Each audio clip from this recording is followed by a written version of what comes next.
Hello विद्यार्थियों, नमस्कार। इन video में इम्पोर्टेंट प्रश्न किए जा रहे हैं। तो ये जो वीडियो है इसमें विधान पुस्तक का चौथा अध्याय डायरी के पन्ने से महत्वपूर्ण प्रश्न शामिल किए हैं।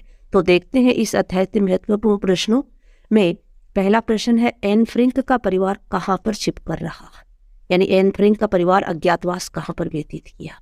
उत्तर हो जाएगा, एन फ्रैंक का परिवार पापा के ऑफिस की इमारत में छिप कर रहा।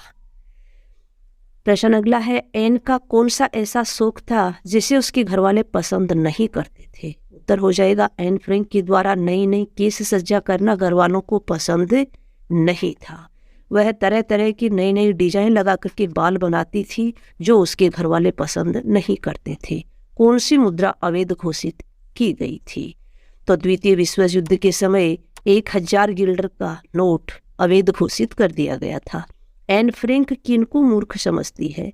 एन फ्रैंक मिसेज वांदान और मिस्टर डसेन को मूर्ख समझती है।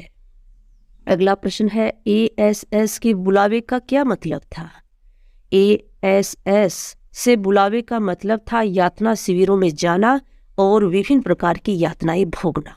प्रश्न 6 है, एन फ्रैंक के परिवार की पालतू बिल्ली का क्या नाम था?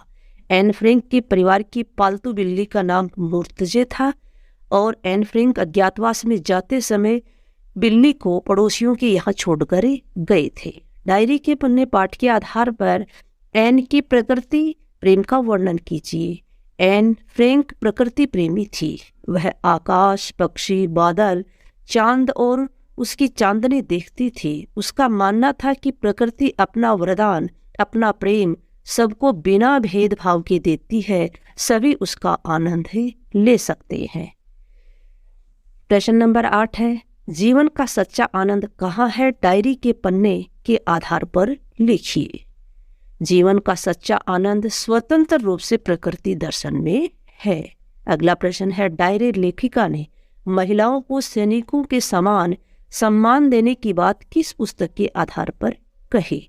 डायरी लेखिका एन फ्रैंक ने एक किताब का अध्ययन किया जिसमें नारी और सैनिकों के बलिदान को समान दृष्टि से देखने की सिफारिश की गई है। उस पुस्तक का नाम है मौत के खिलाफ ही मनुष्य।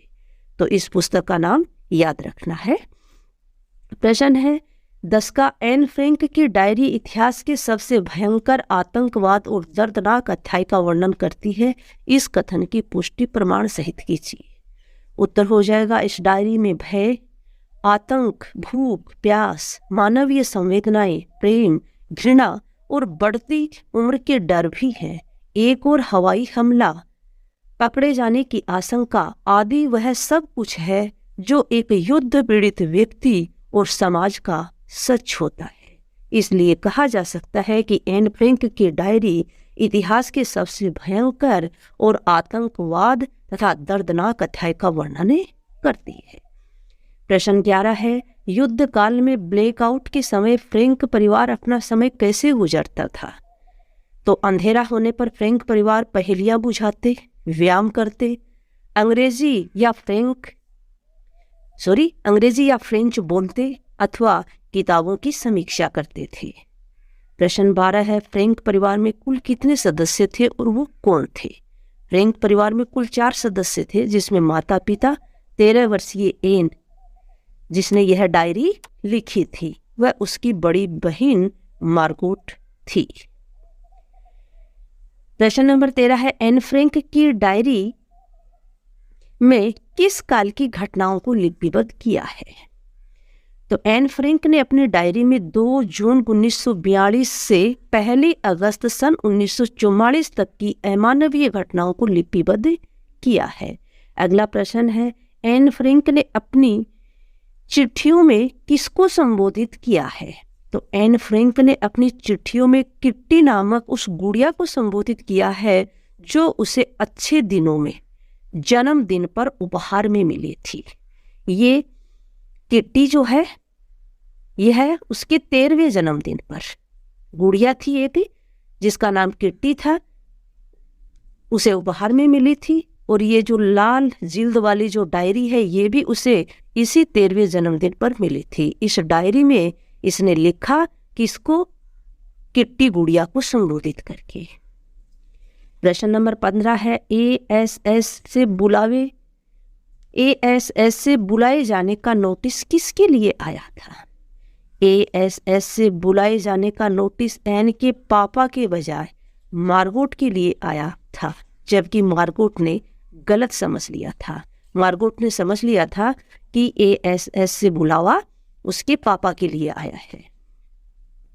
एन ने घर से बाहर जाते समय अपने शरीर पर ढेर सारे कपड़े क्यों पहने?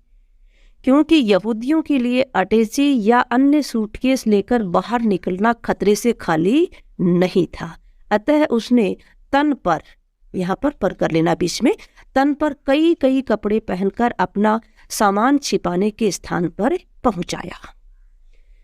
प्रश्न नंबर 17, हिटलर के शासन में यहूदियों को क्या पहनने के लिए विवश किया गया था? तो हिटलर के शासन में यहूदियों को अपनी पहचान के लिए चमकता पीला सितारा पहनने के लिए विवश किया गया था। चमकता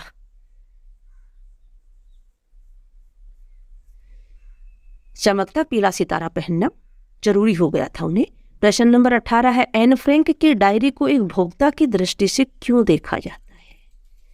क्योंकि द्वितीय विश्व युद्ध में यहूदी परिवारों ने जो भोगा उसका यथार्थ वर्णन होने से उस डायरी